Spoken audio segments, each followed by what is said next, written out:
Oh, thank you for doing that. I want to show you here who our ILAC team is. Marie and I just introduced ourselves, but here in the Omaha office, we also have our director for operations. Her name is Jill Meggie, and she works here with me at Creighton. Down in the Dominican Republic, we do have a full team working around the clock down there. You just met Marie, and she is your program coordinator. So she's been working on all of the logistics and setting everything up for your group. So she will be accompanying you during your week in the Dominican Republic. We do have two other program coordinators whose faces you might see while you're there, Jenna Briner and Jose Alfonso Peralta, also work on our team in the Dominican Republic. The place that we're going is the Misión ILAC, which is a Dominican NGO in its own right. It is an Ignatian Catholic-inspired human service organization that focuses on the health, spiritual growth, and well-being of people in the Dominican Republic. And so this Misión has been there, like I said, as its own Dominican nonprofit. It is not owned by Creighton University. We are partners. This has been in existence for 50 years, and Creighton has been a partner for almost that entire time. So we're very grateful to our hosts at Misión ILAC and for these wonderful, long-lasting relationships that we have that make these immersion programs possible. So that's who our partner is down in the Dominican Republic. Just a little visual here. You probably already know this. This is the island of Hispaniola. This is where you're going. The Dominican Republic is on one half of the island, and Haiti is on the other. You'll see this red star here. That's Santiago de los Caballeros. That's the city where Misión ILAC is located that you're flying into. It's in the northern Cibao Valley. Down here on the southern side of the island is Santo Domingo, which is the capital of the Dominican Republic. And over here on the west side, or sorry, the east side of the island is Punta Cana. That's kind of, you've heard folks say maybe they've been to the DR via cruise ship. That's kind of where all of the resorts are and the cruise ships dock. You are not going there. You will be over here in Santiago. So that's just a visual for you. A few words about our high school programs. We do have several high schools that we work with that have an immersion experience in the Dominican Republic. And we're so grateful for those partnerships and to be able to give this experience to so many different young people. We really do strive to make these personalized immersion programs. So Marie has been working with Katie, as we do with all of our high school leaders, to really customize the program to meet the needs of your particular group. And as I stated earlier, we do have a professionally trained leadership team, a whole team that down there in the DR who will guide this experience and be present throughout. It really does focus on engagement in the Dominican community. We're going there to cross culture, to be in solidarity with, and to really engage the community. And again, this is possible because Creighton has really nurtured and cultivated this relationship over 50 years, which gives us the opportunity to really see parts of the DR, see parts of the culture that we really wouldn't be able to do otherwise without those really important relationships that we have cultivated. So part of your week is going to involve cultural explorations. There'll be guided group reflections. That's really one of the important tenets of all of the programs that we have in the Dominican Republic, is that we really take time to step back and reflect on what we're experiencing together, what we're seeing, what we're observing, how we're feeling, kind of what's going on. And so as a Jesuit Ignatian entity, that piece, as you all know, is really important. So woven throughout all of our programs, yours included, will be this guided group reflection. So if you have a journal, you might want to bring that with you to jot down your thoughts. It just helps us to make meaning and to make sense of the experiences that we're having. We do also offer 24/7 health and safety support. All of those policies and procedures are in place here. So please know that your students are safe when they're in the Dominican Republic. They are well supervised, and 24/7 around the clock emergency assistance is available should anyone need that. Here on the right side of the screen, these are just kind of our guiding vision and principles for all of our programs. Again, I mentioned we really are steeped in Ignatian spirituality and pedagogy, so your students will be hearing more of that as they're down in the Dominican Republic. Again, working shoulder to shoulder with the community, crossing culture with a spirit of humility, respect, curiosity, openness to learning is really important for all of our programs as well. We take the view that, development and capacity building need to be sustainable. We're not a program that calls the shots, parachutes in, does a project and leaves.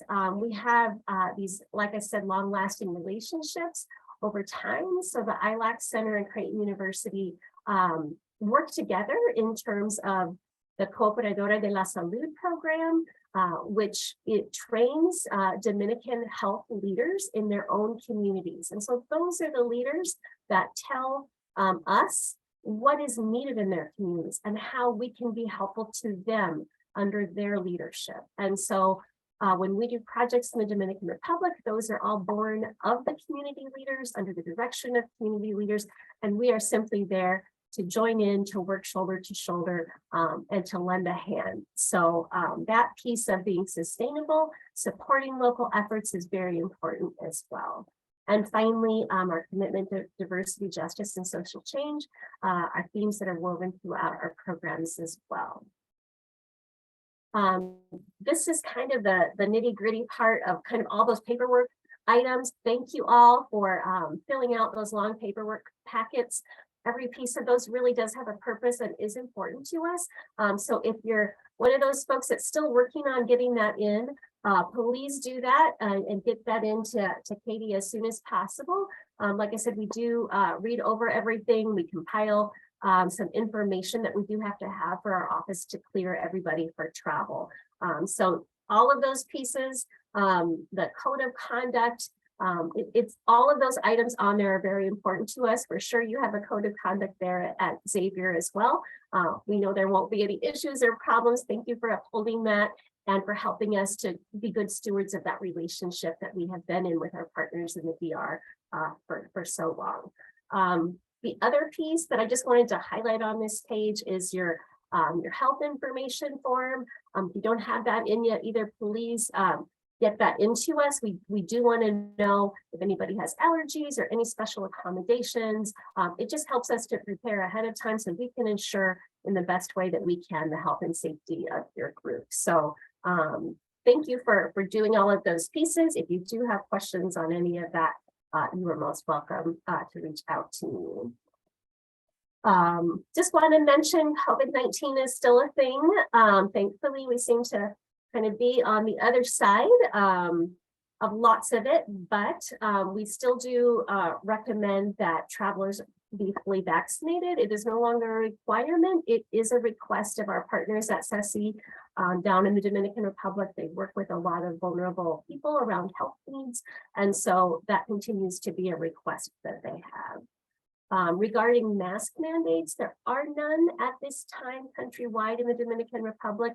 There may be certain sites in the DR, again, because they work with vulnerable people, that they may request guests and visitors to wear a mask. So we would just ask that if that is the case, that everybody would comply with that. Before leaving to go to the Dominican Republic, there will also be an online customs form, and I will talk about that a little bit more in depth later, but it does ask you about symptoms and your health as well. So that is a piece required by the Dominican government.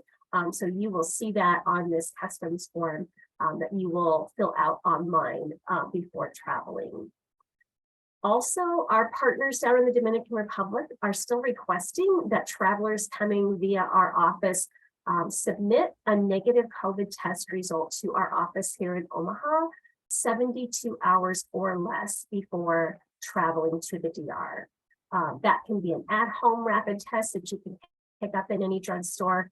Most times, folks go get that, they do the nose swab, they wait the 15 minutes, they get their negative result, take a photo of it, and just email it into our office, ilac@creighton.edu. Again, you're going to get more information on that, and it will be written, so no need to take notes. But if you don't have an at-home test and you're running out to do errands, you might want to stop by the drugstore and pick those up, because we do wish to honor that request of our partners.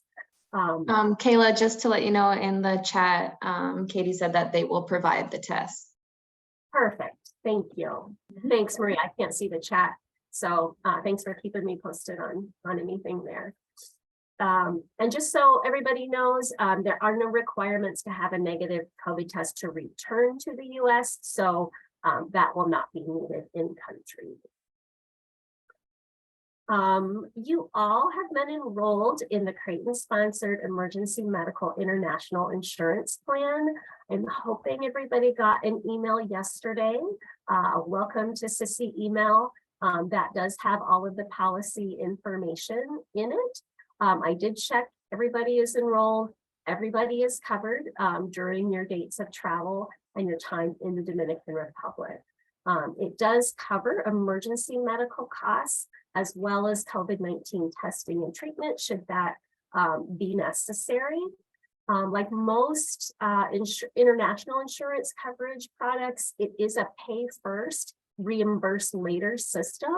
So if you were to have a medical need while you're in the Dominican Republic, if you are walking down the hill and you roll your ankle and we need to get you an x-ray and make sure everything's okay, or your ear starts to hurt and we need to check and see if you have an ear infection, anything like that, we will ensure that you have access to medical care. We do have a doctor on call around the clock, as well as very good relationships with hospitals and English speaking doctors in Santiago. And you would always be accompanied by our bilingual staff, so no one would ever go alone.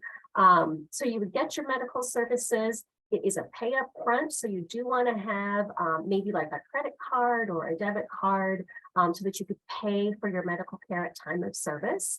The good news is that when we're talking about services and fees, it is drastically less than what we're used to here in the US. For example, you know, getting an x-ray and a prescription and seeing the doctor might be 70 to 100 bucks total. So you would want to keep any receipts if this were to be the case, because you would submit those to the CISI insurance office later to fill in that claim and to get your reimbursement. So that's how the system works. So again, you may want to have a credit card, a form of payment that you could use in the case that you would need that. And again, this is a supplemental policy, so it's in addition to, so don't cancel anything that you already have, keep your primary insurance in place. This is a supplemental policy, and it is a good one, and you all will be covered during your time in the DR. I know Katie has shared with you all the ILAC program guidebook. That's a really important piece of information, and it's just full of lots of good tips, packing lists, all kinds of things. So it is worthwhile to kind of run through that. You can see the different topic areas that are covered there. I'll just mention a couple here in terms of we do have a dress code at ILAC that was referenced in your code of conduct. Folks in the DR tend to dress very modestly. Long pants for both men and women are common. And so we have a packing list that kind of helps you to know what to bring. There's a section on finances, accessing money while you're there, communications. We really recommend that folks, if you're taking a cell phone with you, if your program allows that, that you download WhatsApp. It's a really great way to communicate. All the folks in the Dominican Republic use it. It's free. So you do have to download that app while you're in the US. You can't download it while you're there, I'm told. So it's a great way to communicate. The ILAC Center has Wi-Fi. I was just in the DR last week visiting, and I communicated with my family here in Nebraska using WhatsApp and the Wi-Fi at the ILAC Center. You can video chat, you can text using that app. So that is something that we do recommend.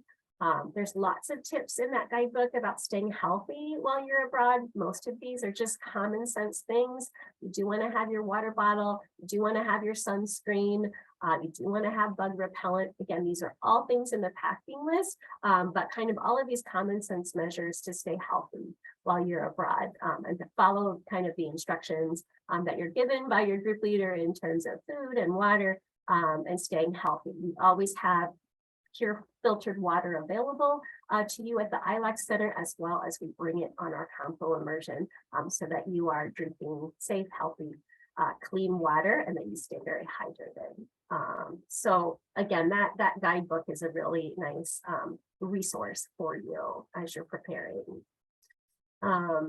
So this is going back to those couple things that I mentioned that you will get a written email about, that Katie is going to send out. So there's two things that every traveler is going to do 3 days before, 3 days or less before your departure date of April 1st. So you're going to complete that Dominican online health and customs form. Again, that's a requirement of the Dominican government. You will get a link. You will also get an attachment that is a guide that tells you how to fill that out. It gives you the location of where you're going to be in the DR and how to fill out those fields on this online customs form. So that will be provided to you. You'll go through the steps, and when you submit it, it's going to generate a QR code. So that QR code, you can either print it, you can save it to your phone, you can screenshot it.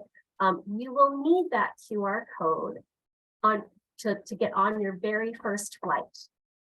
If you're originating in New York, you're going to need that QR code when you go to the airport. Likely, you are not going to be able to check in ahead of time online because they are going to want to see that QR code and your passport before they're going to let you check in. So as part of the check-in process. So if you try to do that online ahead of time, it doesn't let you, don't worry, it's not a problem. It's just that they're going to want to physically see those items. You will need that QR code once again when you land in the Dominican Republic. You will go through immigration and customs. They will look at your passport, and then they're going to ask you for that QR code as well. They'll scan it, and then you are in. So please make sure that you do that ahead of time, 72 hours or less. You can't do it more than 72 hours. So just be watching your time as you're preparing, get that done, have your QR code ready with your passport, your boarding passes, so that you're not scrambling at the airport, trying to, get that all filled out and get your QR code. So you'll want to do that ahead of time. And also that negative COVID test. We do ask for that 3 days or less before travel. When you go through customs, you will go outside.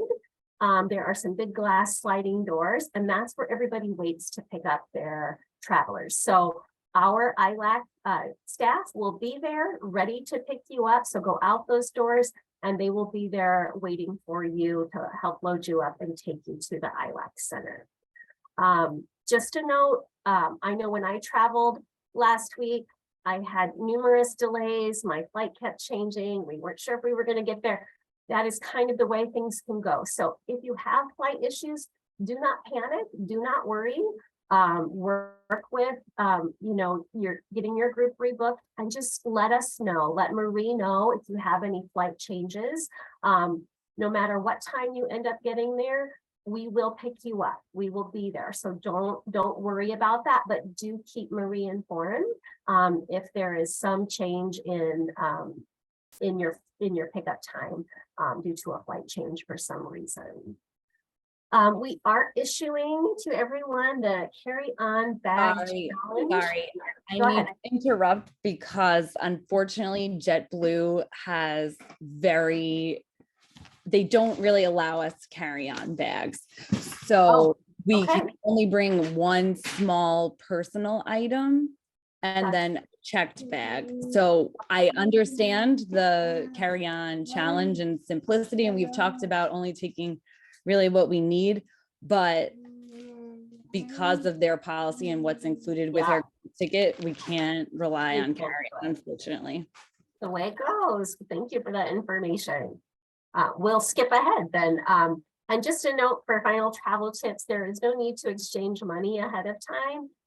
That will be in your schedule that Marie's going to go over. You can do that at the ILAC Center. So don't feel like you need to go to a bank and get Dominican pesos before traveling. I'm going to kick it over to Marie, and she's going to go through her slides, and then we'll answer some questions. So Marie, I'm going to pass it to you. All right, thank you, Kayla. I just wanted to start off by saying I am your program coordinator for this group. However, I will be handing it off to our 1-year-long volunteer, Ali, who will be on the ground with your students here, since I will be leading another group of university students in the Campo, doing my own Campo service. Ali and I are working together on this program, and she is going to be the one that your students will be within the Campo and everything. And so I just wanted to let you know that. However, any questions about logistics or anything like that, I am your go-to person, and I will be at your service for any questions. But I just wanted to give that disclaimer. So as far as your calendar, it's a pretty quick week, but it's an exciting week because you all are going to be in the Campo, which is the countryside village, which is about an hour and a half away from our ILAC Center here. And it's going to be a beautiful area. So that's going to be the majority of your program is going to be spent out doing an aqueduct project with the community and with our engineer who always supports us with our projects. So your first day, you're just arriving in, you're getting in a little bit before lunch, you're going to settle into your rooms, have an orientation. We're going to keep your passports in a safe spot. Like Kayla said, we're going to exchange some money. And then we'll have you go on a bus and we'll do a tour around Santiago so you can get to know the city a little bit more, go to a famous monument, go to a souvenir market, go to a local Walmart / Target place down here for any extra goodies that you wanted, and then treat you to some ice cream. So that's your first day. And then we're going to have dinner and just have a movie night about an educational movie in the Dominican Republic. So it's going to be a little bit of a chill night. We know that people might be tired from traveling and not sleeping and things like that. So the first night is going to be very chill. On Sunday, we'll wake up and have breakfast, and then you will have your Campo prep meeting. It's going to be, actually, we moved it to 9:30, but this is another type of meeting and orientation presentation just about all the logistics of Campo, what to expect and what you're going to be doing exactly. So it's important to attend this meeting and know what you're getting yourselves into. And then there's mass at 11 o'clock. If you guys wanted to attend, that's optional depending on your group, but we have that in the schedule for you. And then we have lunch at noon. And then after lunch, shortly after lunch, you're going to be departing to your Campo. And the Campo's name is Yerba Buena. You're going to be with your host families, getting settled in, and then you'll have dinner together. And then for the next few days, you'll be in Campo doing your service project. The last day you're going to be in Campo is going to be Thursday the 6th, and just right after breakfast you're actually going to go to a resort called Sosúa by the Sea, and you're going to have a day pass there to have access to the pool, to the beach, to have drinks and some food. When I say drinks, I mean there's soda, there's juices, there's virgin drinks, and so don't get too excited, but we're going to have different stuff for you guys to enjoy that day. And then you'll come back to the ILAC Center in Santiago, have dinner, and then have your final group reflection. And the next day you guys are heading out. And so we're going to give you back your passports, make sure you have everything you need to get on the plane, do your evaluations for the program, get you a little snack before you get over to the airport, and then head out on Friday afternoon. And these are a couple photos of the ILAC Center, which you will be staying at. It's a beautiful center. We have a lot of nature around us. It's very wide and open. It's great for groups, for reflections, for exercise. And where the students will be living, it's going to be in a room. You'll be in rooms of either 3 or 4 students. And it's kind of like a dorm where they have bunk beds and they have a shared bathroom. And all of your meals are going to be in the dining hall or the cafeteria, which is called the comedor. So you're going to have breakfast, lunch, and dinner there. That's also where you can get your potable water, your drinkable water, refill your water bottles. So make sure everyone comes down with, your hydro flask or whatever type of water bottle you have. It's important that you always have water on you. And sometimes there's other groups that overlap. So you're not going to be our only group here. There might be other groups like the medical teams that come down or other high school groups. And so just don't be alarmed if there are other people at the center. We do host up to 150 people. And so you'll just be one of our groups. And so you might see other people around doing another program as well. And we want to make sure that you respect our dress code here at ILAC. Usually we don't have a problem with our high school teams, but please be respectful as far as wearing nicer things to mass. And this is a place of worship and work, and professionals come in and out.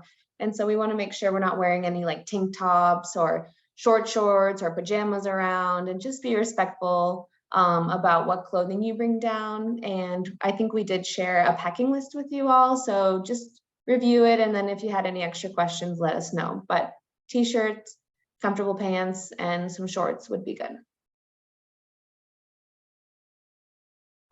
So these are a couple pictures of the compo, not the specific compo where you will be at, but it's some typical pictures of what the compo homes look like. They're very humble. Most of them are made out of wood or cement block, and usually the one on the left, for example, is pretty nice because it has a little like kiosk area. And actually the one on the right, you can see a straw hut roof kiosk area to hang out in. But yeah, these are just some pictures of the homes, and you're going to be staying with host families, and they are so excited to host you. They usually end up calling the students their e-hosts, their kids, their sons, and so they definitely take them in with open arms and an open heart. And so these are just a couple of pictures of typical homes in the countryside where the students will stay. And like the last slide said, these homes are all different and unique, and so please don't compare your home to another person's home, since they're all different. We have to respect what everyone has. Some of you might have kitchens that are separate from the actual house itself, and so they could have like a wood fire stove and cook outside, not necessarily connected inside of the house. Sometimes they have bathrooms that are like latrine style, and that's where you will use the restroom, and sometimes that's where you will take your showers.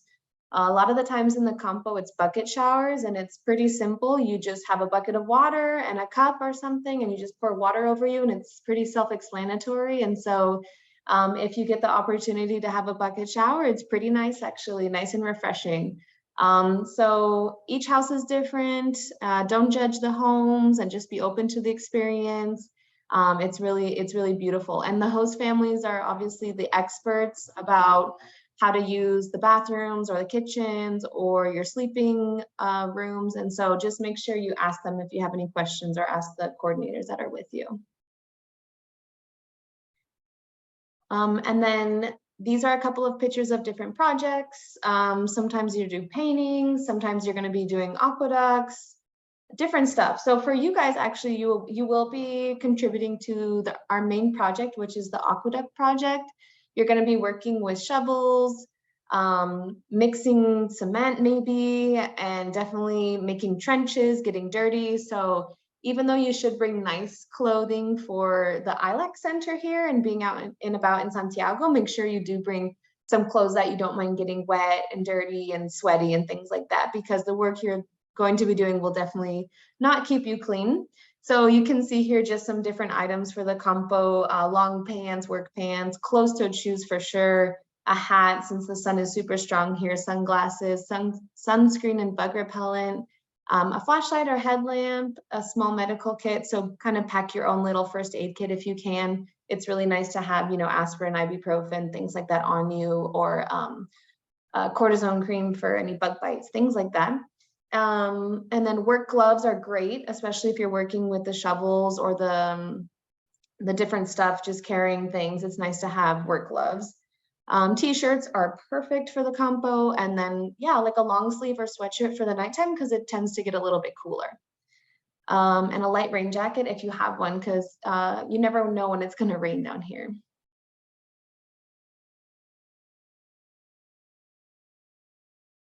I think that's it. Yeah. Let me see. I was gonna see if I had anything else to add, but no, in general, I just wanted to say that the high school programs are so much fun. You all bring such a good energy. And so it's nice to be working and listening to music and hanging out with the Dominicans. Down here, we like to play a lot of cards or dominoes, dancing. In one compo, we played pool. There was a pool table. So you never know what you're going to get. But I just really encourage all of you to get out of your comfort zones and hang out with the Dominicans, practice your Spanish, and just be very open to the experience. Since it is a short program, just try to take, advantage of each day and really enjoy everything. So yeah, thank you all for tuning in, and just let me know if you have any questions. I do see some questions in the chat. Katie, would you like us to start going through those? Sure. I think that there was a question about malaria and typhoid prevention. And then I think the other ones we answered along the way. Okay. Unless there were direct messages to you that I did not receive. Okay, no, I see. Yeah, I see the question about malaria and typhoid, and that Marie answered that. Yeah, so I guess we'll just open it up if there's any other questions, or if we need to elaborate on that question at all, we're happy to. But yeah, we'll just take any other questions that students or parents have.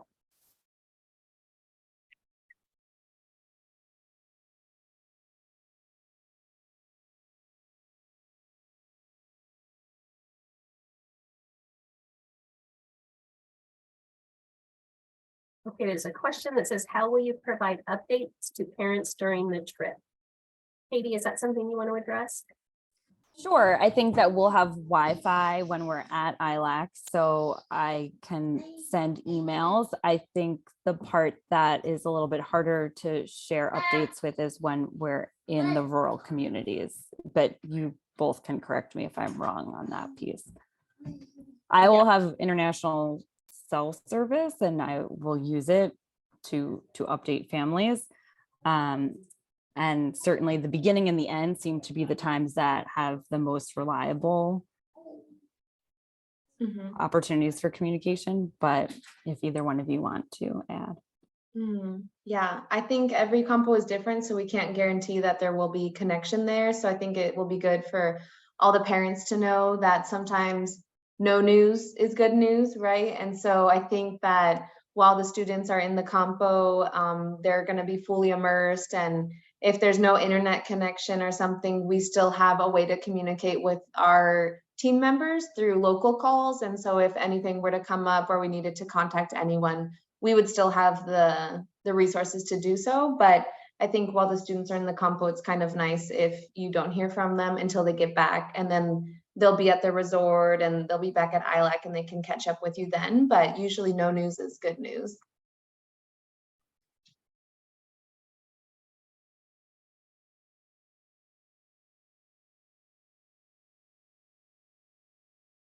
Other questions? There was a question about how many students are going. So there's 10 seniors, and then we did have a change in chaperones. So it's still me, and then Mr. Young and his wife, Mrs. Young, Cecilia, Ed and Cecilia Young, and Cecilia is a fluent Spanish speaker. So together they are a great team to add to our group.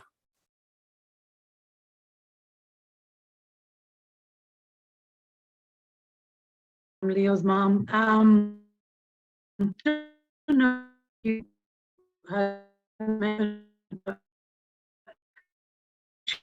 Should bring it the host.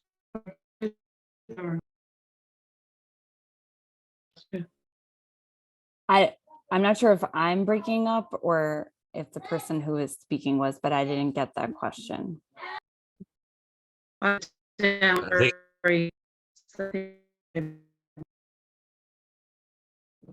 think they're breaking up. Yeah, maybe you can type your question. Yeah. Actually, that's a good question about how many years has Xavier worked with ILAC. I don't know the answer to it because this is my first year with Xavier, but at least 5. But again, you both can correct me. Yeah, I'm just looking in my paperwork here. And obviously there was a pause during COVID, but I know that there was a relationship before COVID. So that's what Yeah. I'm thinking about. My records go to 2016, so it's been a few years.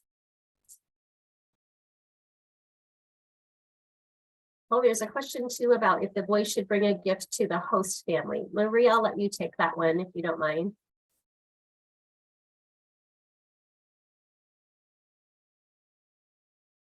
Hey, Marie, I don't know if Sorry. you heard. No, you're good. There's a question about asking if the boys should bring a gift to their host family. Do you want to take? Yeah, sure. I was just double checking with Margarita if she knew how many years we've been with Xavier, but I think you're right, Kayla.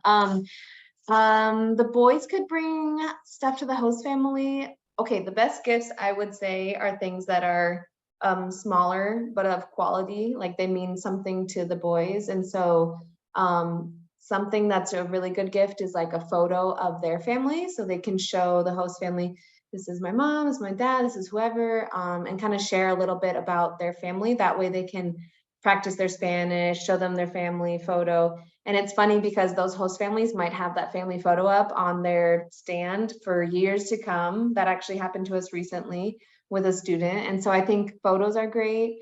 And then little things from your hometown maybe, or like chocolates, or a little, I don't know, like candy or mint or something small, like, something that isn't so extravagant, but also means a lot to the student and can connect with the host family. So I definitely wouldn't bring down like big things or clothes or stuff like that, but little things that are valuable and meaningful, even like a postcard maybe, or a picture or something like that along those lines would be appropriate.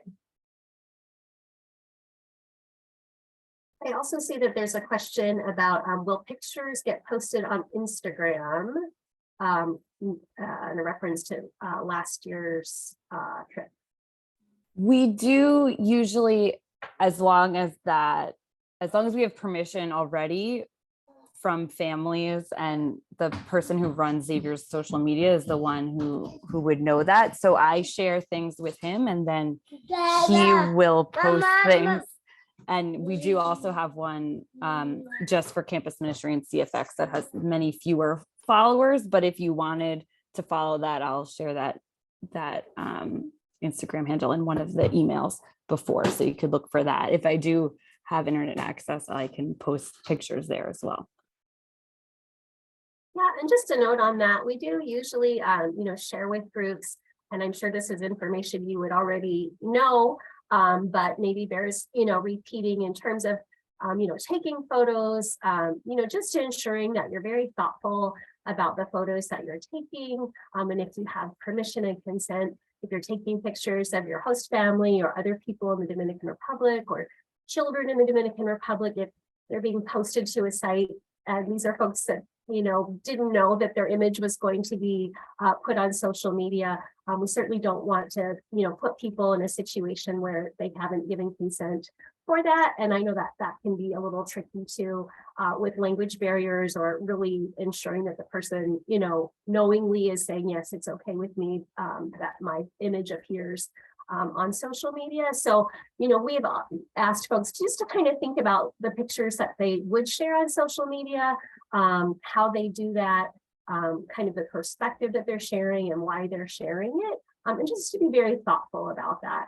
I've seen, folks taking pictures of, like in our clinic settings, like maybe they get the volunteer and the back of the person, so that it really shows that engagement, but the person's face isn't visible, just so that we're just very respectful and thoughtful about taking photos, having permission to do that, and what we share on social media. So just wanted to share that as well. to answer the question, because it's a group of 10 seniors who are responsible and mature, I'm not collecting phones to keep them from them in the airport or anything like that. If it becomes an issue or a barrier to their participation, I would have a conversation with the student, but I know sometimes on retreats or other CFX trips, the practice is to collect all phones at the very beginning. I don't plan on doing that. And just, I've already started talking to the students about the approach to simple living and a ministry of presence, and sometimes taking a step back from technology as an opportunity to practice those things more intentionally.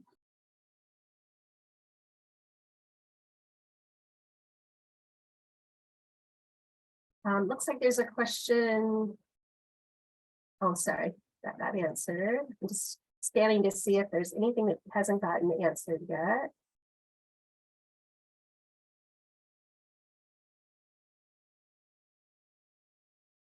The other thing I was going to offer is a suggestion for the gifts for the host family. We do have like a bookstore at Xavier that has a lot of different little Xavier trinkets. I thought that I might get something there for my host family, just because then it's like a connection between the school too, but nothing big. That's great.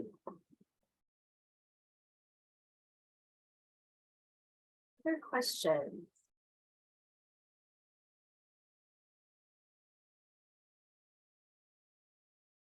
And our flight leaves JFK at 7:49. So I think that we're going to try to have a 6 a.m. arrival at JFK, which I know is very early on a Saturday morning.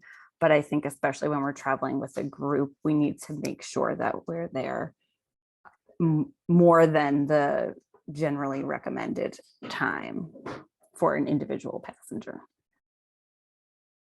Yes, I would recommend that too.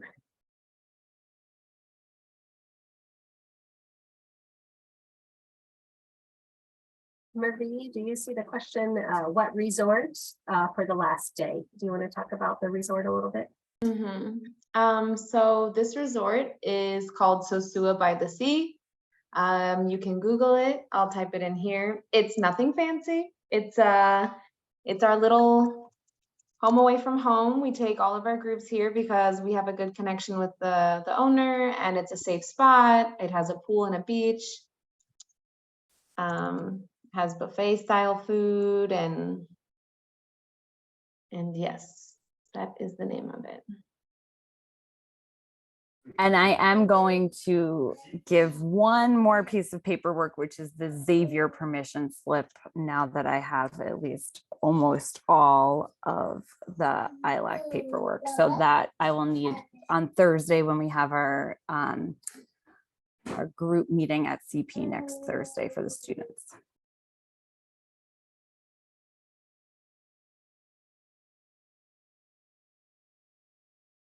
Any other questions?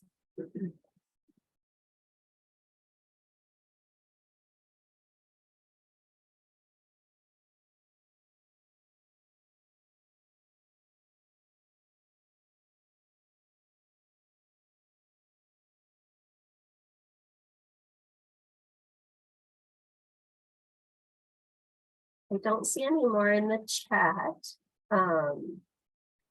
But just so that you all know, Marie and I are both available. So if questions do come up that you need information from us, we're more than happy to respond via email or telephone. So please know that if you think of something after we get off tonight, we are available to you. And we know that you're going to have a wonderful experience, and we're so excited to be able to welcome your group, and we appreciate your openness and your spirit of service to embark on this adventure. So thank you so much. Thank you, everyone, for joining. Thank you. And thank you, Marie and Kayla, for all of your information and your presentation and everything you've done to make this possible so far. Thank you, everyone, for being here. And feel free to reach out via email. I think everyone has my email address by now and has received